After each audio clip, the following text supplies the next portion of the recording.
رحم اللہ من قرأ الفاتحہ. بسم اللہ الرحمن الرحیم. الحمد للہ رب العالمین الرحمن الرحیم مالک یوم الدین.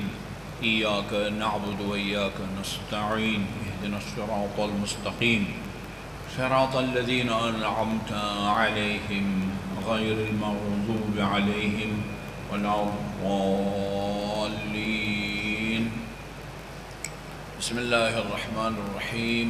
قل هو اللہ احد اللہ الصمد لم یلد ولم یولد ولم یکن له کفوا احد. بسم اللہ الرحمن الرحیم. قل هو اللہ احد اللہ الصمد لم یلد ولم یولد ولم یکن له کفوا احد.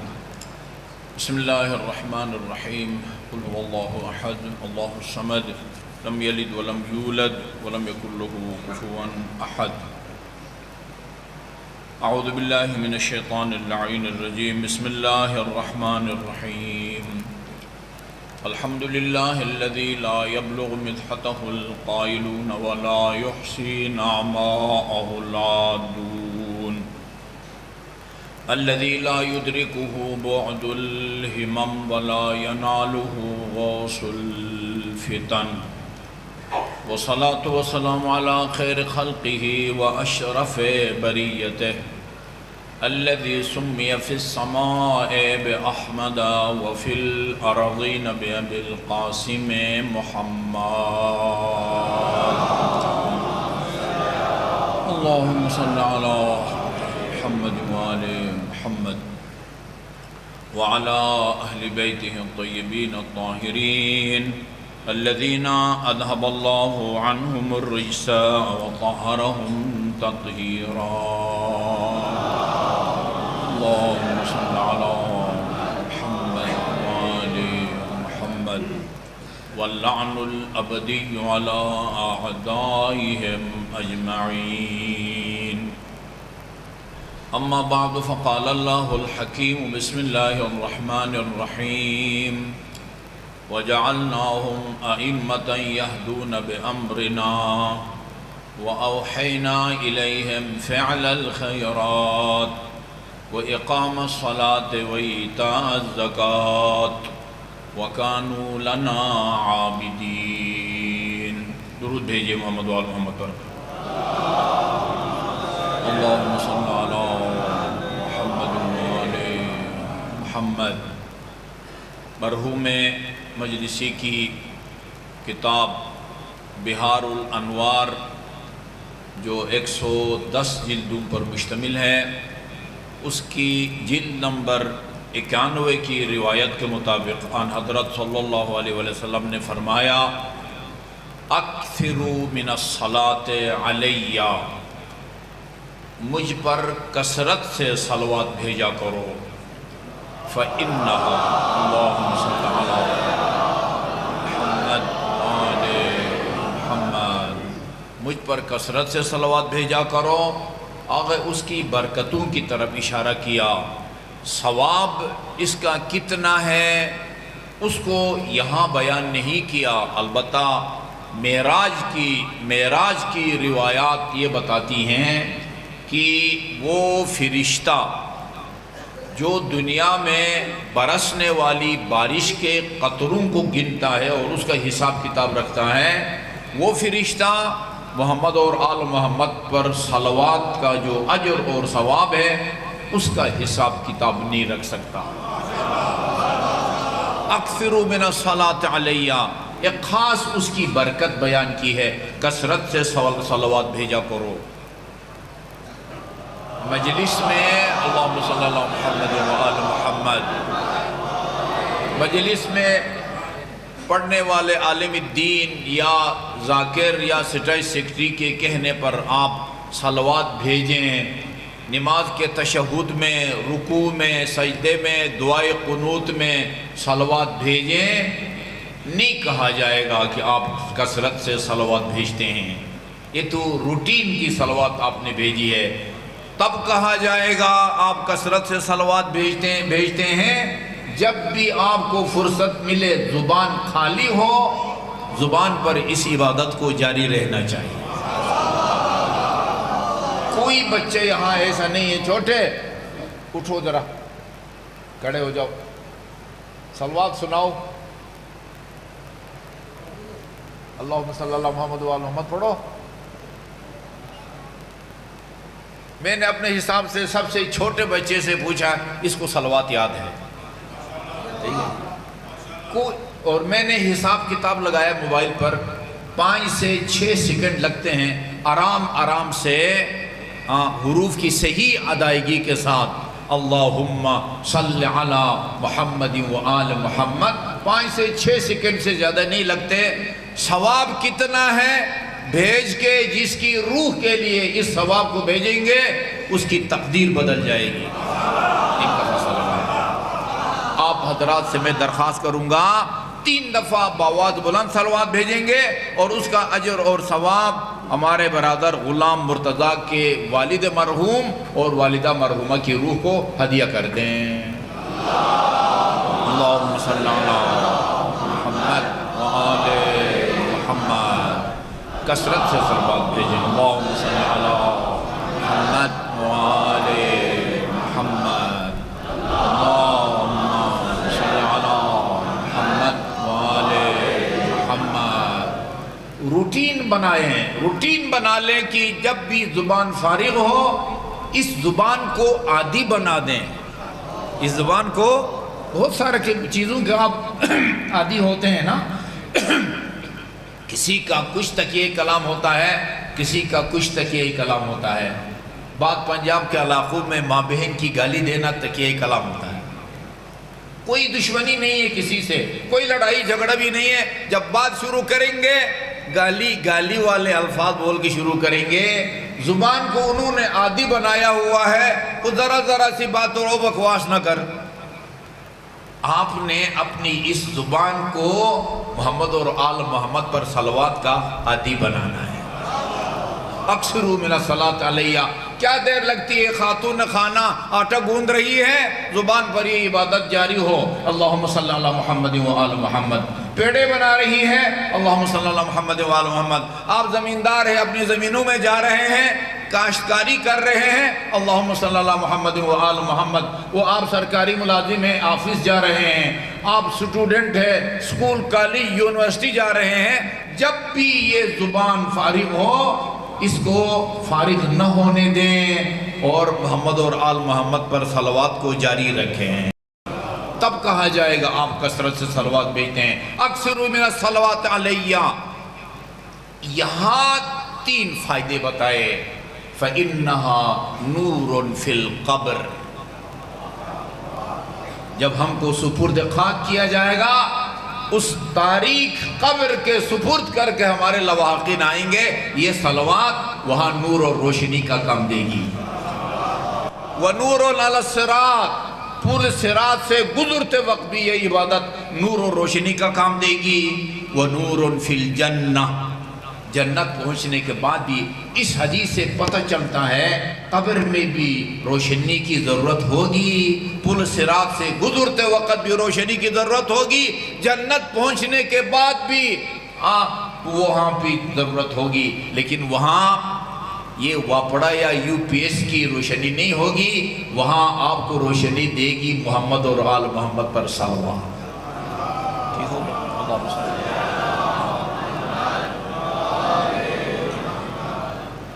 مجھے میرے عزیز رضوان نے راستے میں بتایا کہ آج ہمارے نویں امام اور حجت خدا امام محمد تقی علیہ السلام کی جانگداز شہادت کی مناسبت سے ان کے والد گرامی غلام مرتضیٰ صاحب نے اپنے والدین کی ایصال ثواب کے لیے یہ مجلس رکھی ہے۔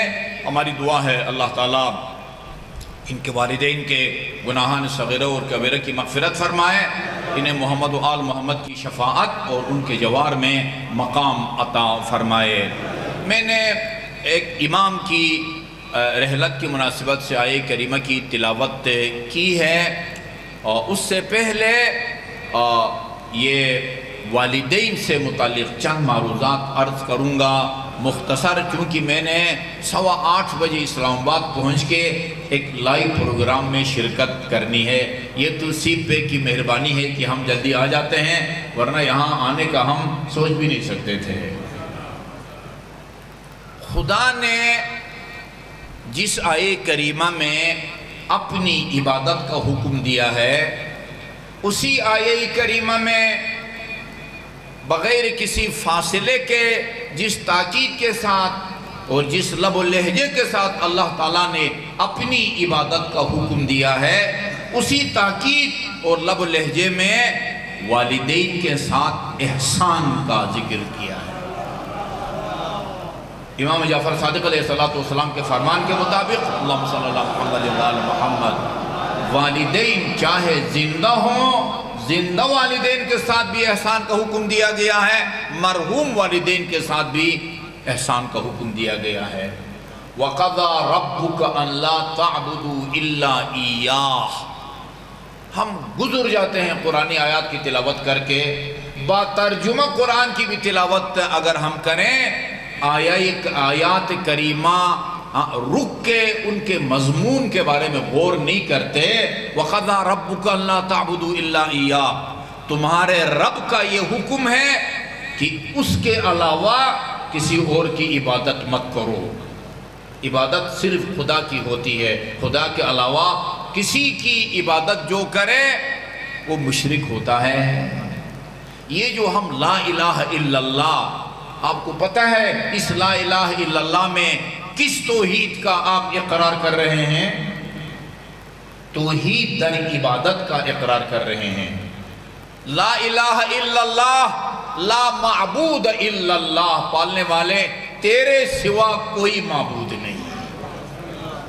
ابھی تمہیں مصائب نہیں پڑھ رہا نا، وہ آخری جملہ جس کے بعد نواسۂ پیغمبر کو شہید کیا گیا، رضاً بقضائی و تسلیما لامرک لا معبود سواک۔ رضاً لقضائی، خدایا تیرے ہر فیصلے پر حسین راضی ہے اور تیرے ہر حکم کے آگے حسین کا سر تسلیم خم ہے۔ لا معبود سواک، تیرے سوا کوئی معبود نہیں ہے۔ یا غیاث المستغیثین، اے فریادیوں کے فریاد رس۔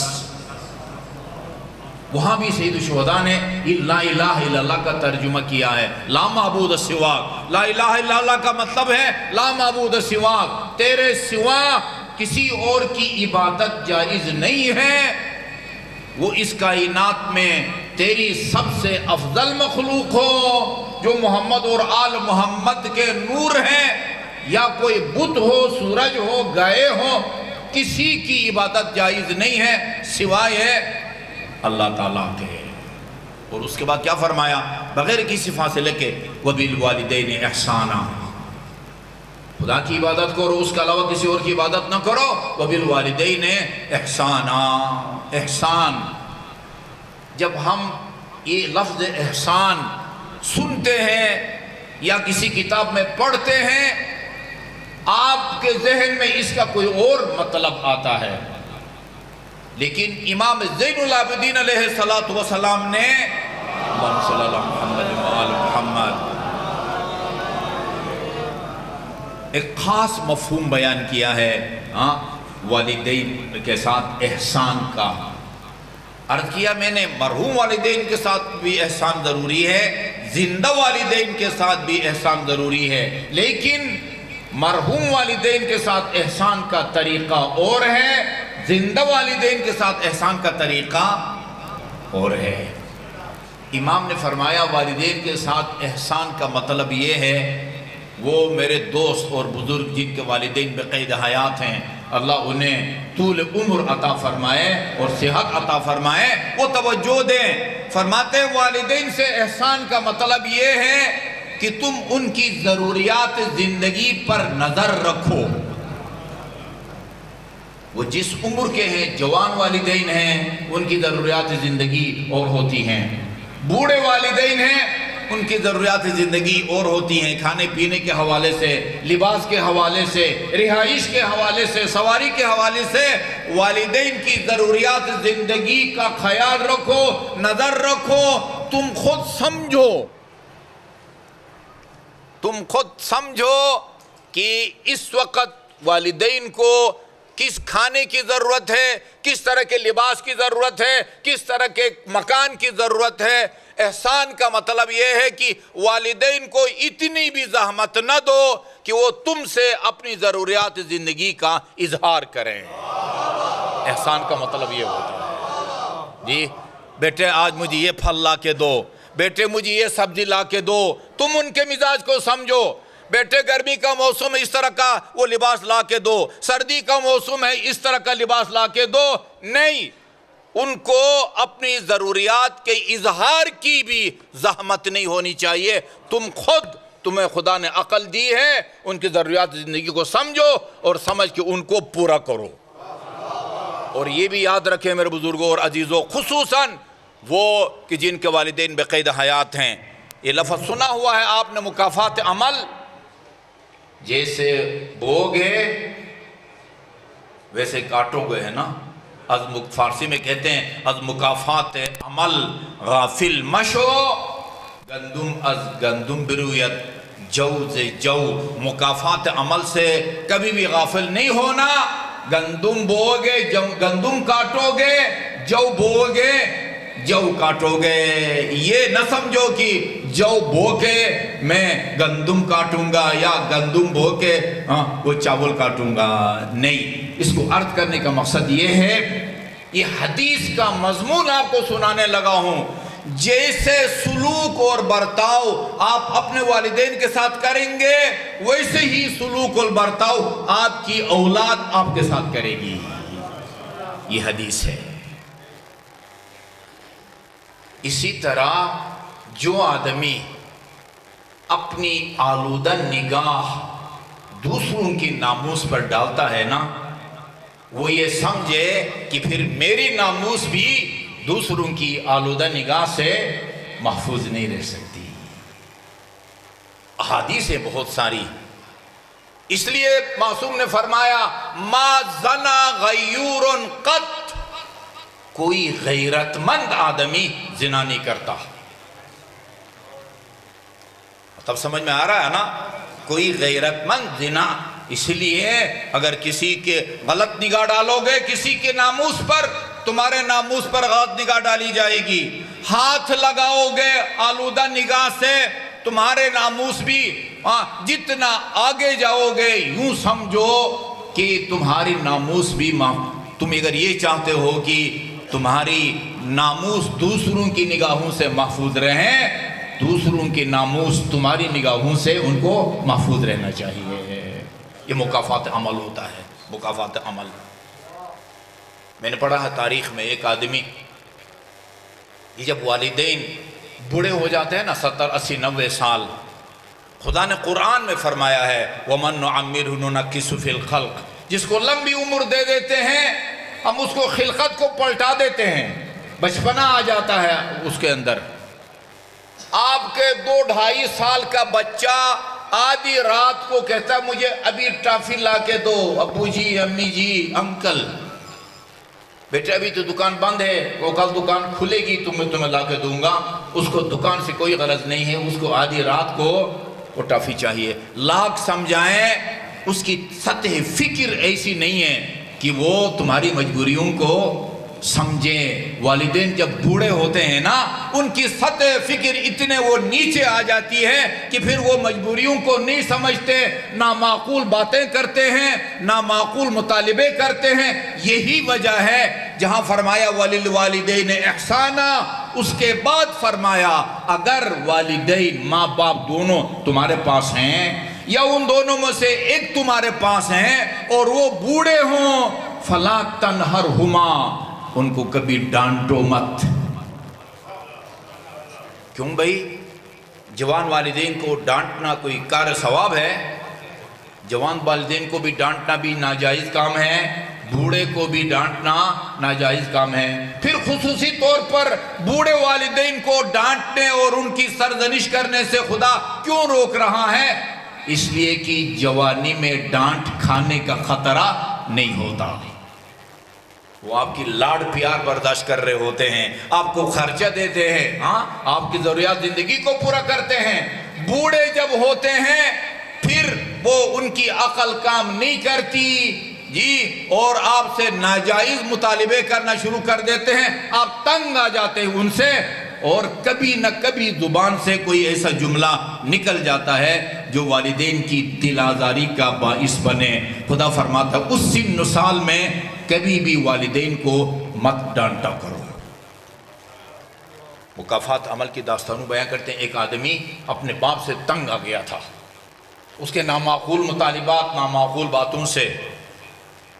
اس نے سوچا کہ یہ کہ قریب میں وہ ایک غار ہے، اس کو لے جا کے وہاں چھوڑ آتا ہوں، 3 ٹائم صبح کا ناشتہ، دوپہر کا، رات کا کھانا وہ بر وقت پہنچاتا رہوں گا۔ پشت پہ اٹھا کے باپ کو بستر سمیت اس غار میں اتارا، اور اتار کے بستر بچھا کے باپ کو لٹا کے جب نکلنے لگا، باپ ہنس پڑا۔ اس نے سوچا کیا ہو گیا، کوئی دماغی توازن تو خراب نہیں ہو گیا ابو جی کا؟ کہا ابو جی کیوں ہنس رہے ہیں؟ کہا بیٹا میں بھی اپنے باپ کو اسی غار میں لایا تھا، یہ کام نہ کرو، مجھے ڈر ہے کہ کہیں تیری اولاد بھی تجھے اسی غار میں لا کے نہ چھوڑے۔ مکافات عمل کا بازار گرم ہے، لہذا آپ اگر چاہتے ہیں نا کہ میری اولاد میرے ساتھ اچھا سلوک کرے، آپ اپنے زندہ والدین کے ساتھ اچھا سلوک کریں۔ اور والدین کی عظمت کو اجاگر کرنے کے لیے اتنا کافی ہے کہ بعض اوقات اللہ تعالیٰ نے والدین کی اطاعت کو اپنی اطاعت پر مقدم سمجھا ہے۔ ایک آدمی رسول خدا کا زمانہ تھا، آپ کی خدمت میں آ کر عرض کیا یا رسول اللہ، راہ خدا میں جہاد کا دل چاہتا ہے۔ آپ نے اس کی حوصلہ افزائی کی، وہ جا کے شہید ہوگی تو اس کا یہ اجر ہے، لڑ کے زندہ واپس آؤ گے غازی بن کے، اس کا یہ اجر ہے۔ رسول خدا سے اجازت لینے کے بعد، دعا لینے کے بعد کہا لیکن یا رسول اللہ میرے گھر میں میرے ضعیف اور بوڑھے والدین ہیں، وہ مجھ سے مانوس ہیں، میں اگر چلا جاتا ہوں تو پھر یہ اس خدمت سے میں محروم ہو جاؤں گا۔ فرمایا اچھا ایسی بات ہے، کہا پھر جہاد کے لیے مت جاؤ۔ جہاد فروع دین میں سے ہے، نماز، روزہ، حج، زکوٰۃ، جی جہاد فی سبیل اللہ نماز اور روزہ اور حج کی طرح واجب ہے۔ فرمایا اگر تیرے بوڑھے والدین گھر پہ ہیں جاؤ اور ان کی جا کے خدمت کرو۔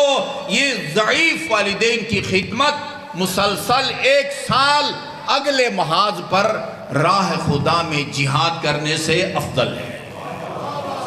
بوڑھے والدین کی خدمت کرنا، خصوصاً والدہ۔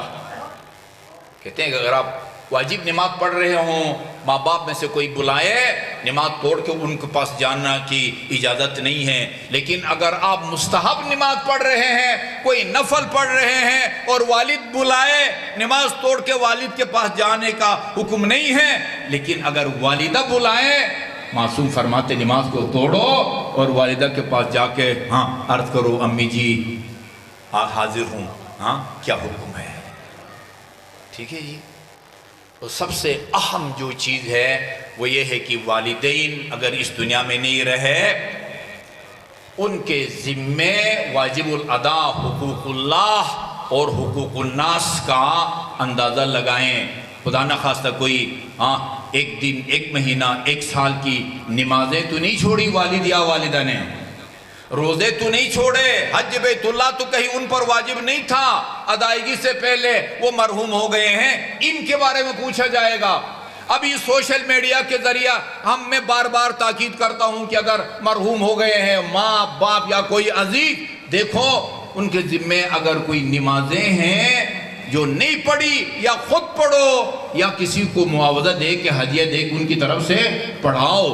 لوگ رابطہ کر رہے ہیں، ایسے کیس سامنے آ رہے ہیں میرے بزرگوں عزیزوں۔ اچھا جی ساری زندگی نماز نہیں پڑھی، ساری زندگی روزہ نہیں رکھا۔ کینیڈا میں ایک بندے نے اس سال سوال کی مجلس، لائیو مجلس سنی اور مجھے فون کیا کہ میں نے اپنے والدہ کی 50 سال کی نمازیں اور 50 سال کی کہ وہ روزے رکھوانے ہیں، بتائیں میں کس سے رابطہ کروں۔ شیعہ اثنا عشری ساری زندگی نماز نہ پڑھے، کس کا قصور ہے؟ منبر کا قصور ہے، یہاں سے ان لوگوں کی حوصلہ افزائی ہوتی ہے جو نماز نہیں پڑھتے، اور ان لوگوں کی حوصلہ شکنی کی جاتی ہے، مذاق اڑایا جاتا ہے جو نماز کی پابندی کرتے ہیں۔ جو مسجد جاتا ہے نا بار بار، اس کا نام رکھا ہوتا ہے لوگوں نے مسجد توڑ۔ فخر ہے بھائی، فخر، مسجد میں جانا فخر ہے، مسجد کا فرش بچھانا، مسجد بنانا وہ فخر کی بات ہے۔ کون باور کرے گا کسی سٹیج کے اوپر بیٹھ کے ہمارا خطیب اپنے سامعین سے کہتا ہے خدا نے قرآن میں نماز پڑھنے والے پر لعنت بھیجی ہے؟ ایک بندہ نہیں ہے جو مجلس کو دوران اس کو ٹوکے یا بعد میں ٹوکے، یہ تو کہاں سے لایا ہے؟ وہ اسی آیت کریمہ کو پیش کرتا ہے، ویل للمصلین۔ وہ آیت یہاں پر ختم نہیں ہوتی بھائی، ویل للمصلین الذین هم عن صلاتهم ساہون۔ ویل اور بربادی ہے ان لوگوں کے لیے جو اپنے نماز کو سبک سمجھتے ہیں، سستی برتتے ہیں، ایک دن پڑھی دوسرے دن نہیں پڑھی، ایک دن ادا پر وقت پڑھی اور ایک دن طلوع آفتاب کے بعد پڑھی، مغرب بعد ظہرین غروب آفتاب کے، ان کے بارے میں خدا فرماتا ہے ویلن۔ یہاں سے لوگوں کی عاقبت کی کنجی اہل منبر کے پاس ہے، انتہائی خطرناک اور حساس مقام ہے۔ اللہ تعالی ہمیں خدا، رسول اور ائمہ خدا کی پیروی کی توفیق عطا فرمائے۔ آیت کریمہ کی میں نے آپ کے سامنے تلاوت کی ہے، میرے پاس صرف 15 منٹ باقی ہیں۔ وَجَعَلْنَاهُمْ أَئِمَّةً يَهْدُونَ بِأَمْرِنَا۔ اس آیت کریمہ سے دو باتیں ثابت ہوتی ہیں۔ نمبر ایک، امام بنانے کا اختیار اللہ نے لوگوں کو نہیں دیا۔ وَجَعَلْنَاهُمْ أَئِمَّةً، ہم نے ان کو امام بنایا۔ انی جَاعِلُكَ لِلنَّاسِ اماما، نبی بنانا، رسول بنانا، امام بنانے کا اختیار اللہ تعالیٰ نے خود اپنے پاس رکھا ہے۔ یہ ایک بات۔ دوسری بات، امام کا فرض منصبی، امام کی ذمہ داریاں، امام کا کام کیا ہوتا ہے؟ یہدون بامرنا، ہمارے حکم کے مطابق لوگوں کی ہدایت کرنا، یہ امام کی ذمہ داری ہے۔ صواعق محرقہ، ابن حجر ہیثمی کی کتاب صواعق محرقہ جو شیعوں کے خلاف لکھی ہے، کتاب کے نام سے آپ اندازہ لگا سکتے ہیں کتنی سخت کتاب ہے۔ کتاب کے نام کا مطلب بنتا ہے جلانے والی بجلیاں۔ اسی جلانے والی بجلیوں کے اندر ایسے ایسے خوبصورت پھول کے پتے آپ کو ملیں گے جی۔ وہ کہتے ہیں 300 قرآن کی آیتیں صرف بلا شرکت غیری امیر المومنین کی شان میں نازل ہوئی ہیں۔ ان میں آئے تطہیر شامل نہیں ہیں، ان میں آئے مودت شامل نہیں ہیں، ان میں سورہ دہر شامل نہیں ہے جو صرف علی کی شان میں نازل ہوئی ہے۔ کوئی اور اہل بیت کا فرد بھی اس میں شریک نہیں ہے۔ وہ 300 آیات ہیں، ان میں سے ایک انما انت منذر ولکل قوم ہاد۔ اللہ تعالیٰ اپنے حبیب سے فرماتا ہے میرے حبیب تو منذر ہے، لوگوں کو غلط کاموں کے غلط انجام سے ڈرانا ہے۔ وَلَكُلِّ قَوْمٍ ہَادٍ، ہر قوم کے لیے کوئی نہ کوئی ہادی ہوتا ہے۔ جب یہ آیت نازل ہوئی ہے، امیر المومنین آپ کے پاس بیٹھے تھے، فرمایا انا المنذر، اس آیت کریمہ کی روشنی میں منذر میں ہوں، اور امیر المومنین کے کندھے پر ہاتھ رکھ کے فرمایا وَهَذَا الْهَادِي۔ جی یہ ان آیات میں سے ہے جو صرف علی کی شان میں نازل ہوئی ہے۔ اور ہدایت کی دو قسمیں ہیں۔ ایک ہدایت کا مطلب لوگوں کو دور سے راستہ دکھانا ہے، سی پہ کیا موٹر وے جانا ہے، میں نے کس طرف سے جاؤں۔ کبھی ایسا ہوتا ہے یہیں سے آپ مجھے سمجھاتے ہیں ادھر سے رائٹ مڑنا ہے، آگے سے سیدھا جانا ہے، پھر پتہ نہیں لیفٹ مڑنا ہے، آپ سی پہ پہنچ جائیں گے۔ دوسرا طریقہ ہوتا ہے کہ میں کسی سے پوچھوں گاڑی والے سے میں نے سی پہ جانا ہے، موٹر وے جانا ہے، کس طرف سے جاؤں؟ وہ کہیں کہ بھائی یہ دونوں کے پاس اگر گاڑی ہے، ہاں یہ میں آپ کے آگے آگے چلتا ہوں، میں بھی وہیں جا رہا ہوں، سیدھا آپ کو سیپ پہ چھوڑائے۔ سمجھ آ گئی نا؟ ایک ہدایت کا مطلب ہو دور سے راستہ دکھانا، ایک اپنے ساتھ فرنٹ سیٹ پر بٹھا کے منزل مقصود تک پہنچانا۔ علامہ طباطبائی اپنی کتاب تفسیر المیزان میں اس آیے کریمہ کی تفسیر میں فرماتے ہیں، امام کا کام دور سے راستہ دکھانا نہیں ہوتا، امام کا کام حق کے متلاشی کو منزل مقصود تک پہنچانا ہوتا ہے۔ امام اسی دنیا میں اپنے چاہنے والوں کو جنت میں مقام دکھاتے ہیں۔ ایک روایت عرض کرتا ہوں، اس روایت کو شیعوں نے بھی لکھا ہے، اہل سنت نے بھی۔ ملا جامع، اس کی کتابیں شیعہ اور سنی مدارس میں وہ پڑھائی جاتی ہے۔ ملا جامع ان کی کتاب ہے شواہد النبوہ، صادق آل محمد علیہ السلام کے حالات زندگی میں وہ لکھتے ہیں، بآواز بلند درود بھیجئے۔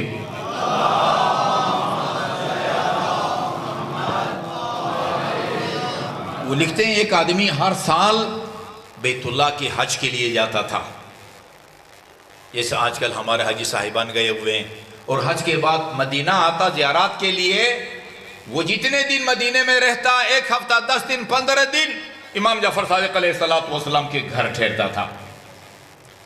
ایک سال جب امام سے خدا حافظی کر کے جانے لگا، عرض کیا فرزند پیغمبر میں جب بھی مدینہ آتا ہوں آپ کو تکلیف دیتا ہوں، آپ کے گھر ٹھہرتا ہوں، یہ 10,000 درہم لے لیں اور آئندہ سال تک میرے لیے کوئی چھوٹا موٹا مکان خرید کے رکھیں تاکہ آپ کو تکلیف نہ دوں، جتنے دن رہوں اپنے گھر میں رہوں۔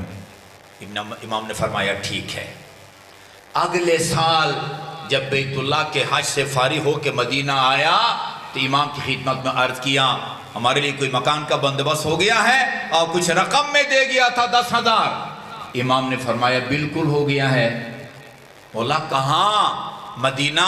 ہاں وہ حرم کے آس پاس یا کہیں دور؟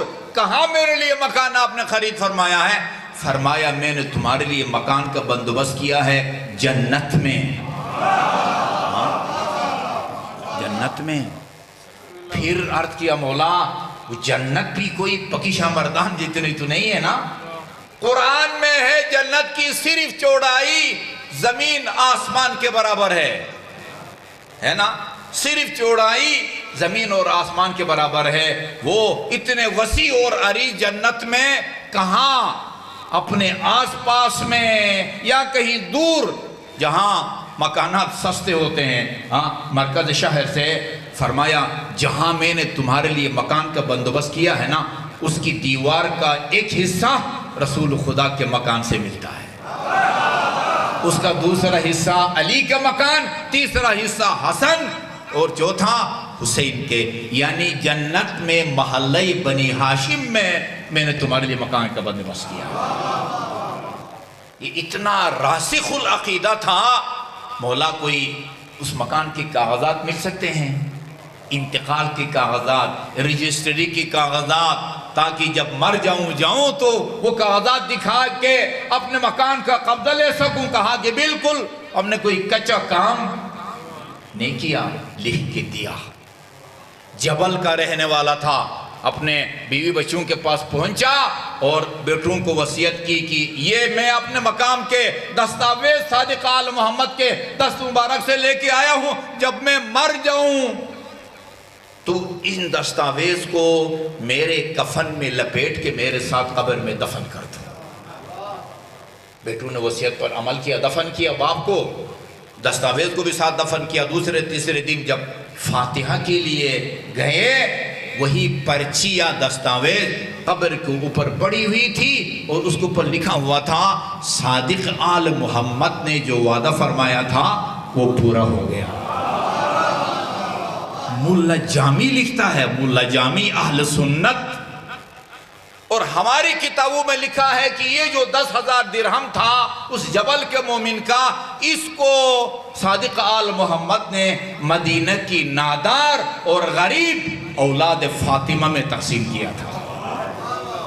اس کے صلے کے طور پر امام علیہ السلام نے جنت میں اہل بیت کی پڑوس میں جی ہم بھی آپ بھی اگر اولاد فاطمہ کی اس طرح خدمت کریں آپ کو بھی امام کی طرف سے یہ صلہ مل سکتا ہے۔ بس میں نے آپ کو بہت وقت لیا، مخصوص کے مسائل تو بعد والے خطیب پڑھیں گے۔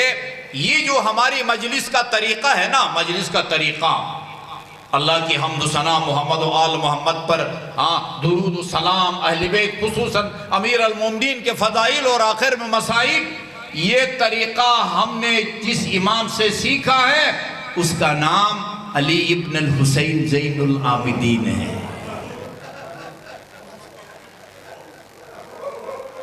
میں پکی شاہ مردان کے عزیز اور مہربان مومنین کی فرمائش پر آیا ہوں، اہل بیت کے فضائل بیان کروں، مصائب بیان کروں۔ یہ کوئی مشکل کمال کی بات نہیں ہے، کمال اس خطیب کا ہے عزادارو جو منبر پر آیا ہاتھوں میں ہتھ کڑیاں تھی۔ کوئی روایت نہیں کہتی منبر پہ جانے سے پہلے ہتھ کڑیاں اتاری گئے ہوں، یا گلے سے خاردار توق اتارے گئے ہوں، پاؤں سے وزنی بیڑیاں اتاری گئی ہوں، اور مجمع بھی کوئی محبین کا نہیں تھا، قاتلوں کا مجمع تھا، اور یزید کی تلوار سے اس وقت بھی خون ٹپک رہا تھا۔ منبر پر جا کے پہلے اہل بیت کے فضائل پڑھے، وہ سارے ابھی آپ کو نہیں سنا سکتا، 80 امیر المومنین کے فضائل بیان کیے، 80۔ آخری حصہ یہ تھا، جو مجھے جانتا ہے سو جانتا ہے، اور جو نہیں جانتا سنو میں اپنا تعارف کرائی دیتا ہوں۔ میں کون ہوں؟ میں محمد مصطفیٰ کا بیٹا ہوں، میں علی مرتضیٰ کا بیٹا ہوں، میں خدیجہ الکبریٰ کا بیٹا ہوں، میں فاطمہ الزہرا کا بیٹا ہوں۔ فضائل کو یہاں روکا اور چند جملے مسائل کے بیان کیے، لیکن ہم تو آپ کو وہ مسائل سناتے ہیں جو کسی کتاب میں پڑھ کے آتے ہیں، کسی مستند خطیب سے سن کے آتے ہیں۔ سجاد نے دربار یزید کے حاضرین کو وہ مسائل سنائے جو چند دن پہلے کربلا اور کوفہ کی راہوں میں اپنی آنکھوں سے دیکھ کے آئے تھے۔ کیا فرمایا تعارف کے طور پر؟ انا ابن المقتول ظلما، اس کا بیٹا ہوں جس کو بے جرم بے خطا مارا گیا، کوئی قصور نہیں تھا اس کا۔ انا ابن العطشان حتی قضا، اس کا بیٹا ہوں جس کو فرات سے چند قدم کے فاصلے پر پیاسا مارا گیا۔ اور آگے ایک جملہ ہے عزادارو، جب تک میں نے امام کا خطبہ اپنی آنکھوں سے نہیں پڑھا، اس جملے کو میں نے مصائب میں شامل نہیں کیا۔ انا ابن المذبوح من القفا، اس باپ کا بیٹا ہوں جس کو پیاسا اور پس پش سے ذبح کیا گیا میرے سامنے، اس کا بیٹا ہوں جس کی شہادت کے بعد اس کے سر مبارک کو نوک ثنا پر بلند کیا گیا، اور آخر میں اس مصیبت کا ذکر کیا جس کو ساری زندگی نہ بھلا سکے، اس کا بیٹا ہوں جس کی شہادت کے بعد اس کے اہل حرم کو، یعنی نبی کی نواسیوں کو، علی کی بیٹیوں کو کربلا سے کوفہ اور کوفہ سے لے کر شام کے بازاروں اور درباروں میں پھرایا گیا۔ ایک روایت عرض کرتا ہوں، یہ علی کی بیٹی ابن زیاد کے دربار میں کس طرح داخل ہوئی؟ عربی عبارت اور اس کا ترجمہ عرض کرتا ہوں، منظر کا آپ تصور کر سکتے ہیں۔ دخلت زینب بنت علی علی ابن زیاد، علی کی بیٹی کل کی شہزادی ابن زیاد کے دربار میں داخل ہوئی، کی شان سے وَهِيَ فِي أَرْذَلِ ثِيَابِهَا، علی کی بیٹی کی بدن پر پرانا سا لباس تھا۔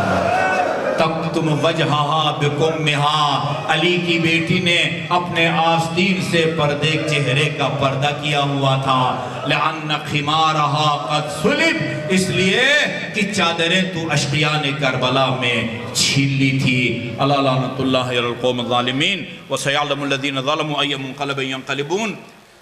یا محمود بحق محمد ویا اعلی بحق علی ویا فاطر السماوات والارض بحق فاطمہ ویا محسن بحق الحسن ویا قدیم الاحسان بحق الحسین و اولاد المعصومین۔ خدایا بحق محمد و آل محمد بانی مجلس سے کہ رزق حلال میں وسعت عطا فرما، اور ان کے صاحبزادے مولانا حافظ رضوان حیدر، ان کی توفیقات خیر میں اضافہ فرما، اور انہیں محمد و آل محمد کی تعلیمات کو حاصل کرنے اور ان کو فروغ دینے کی توفیق عطا فرمائیں۔ درخواست کروں گا حاجی غلام مرتضیٰ کے والدین اور ان کے دیگر مرحومین و مرحومات کی سال ثواب کے لیے مطلب سورہ فاتحہ اور 3 مرتبہ قل هو اللہ کی تلاوت فرمائیں۔ بسم اللہ الرحمن الرحیم، الحمد للہ رب العالمین، الرحمن الرحیم، مالک یوم الدین، ایاک نعبد و ایاک نستعین، اہدنا الصراط المستقیم، صراط الذین انعمت علیہم غیر المغضوب علیہم ولا الضالین۔ بسم اللہ الرحمن الرحیم، قل هو اللہ احد اللہ الصمد لم یلد ولم یولد ولم یکن له کفوا احد۔ بسم اللہ الرحمن الرحیم، قل هو اللہ احد اللہ الصمد لم یلد ولم یولد ولم یکن له کفوا احد۔ بسم اللہ الرحمن الرحیم، قل هو اللہ احد اللہ الصمد لم یلد ولم یولد ولم یکن له کفوا احد۔ اللہم اغفر لهم وارحمهم واسکنهم فی فسیح جنانک بجاہ محمد وآلہ الطیبین الطاہرین۔ ان دعاؤں کی استجابت کی نیت سے باواز بلند صلوات۔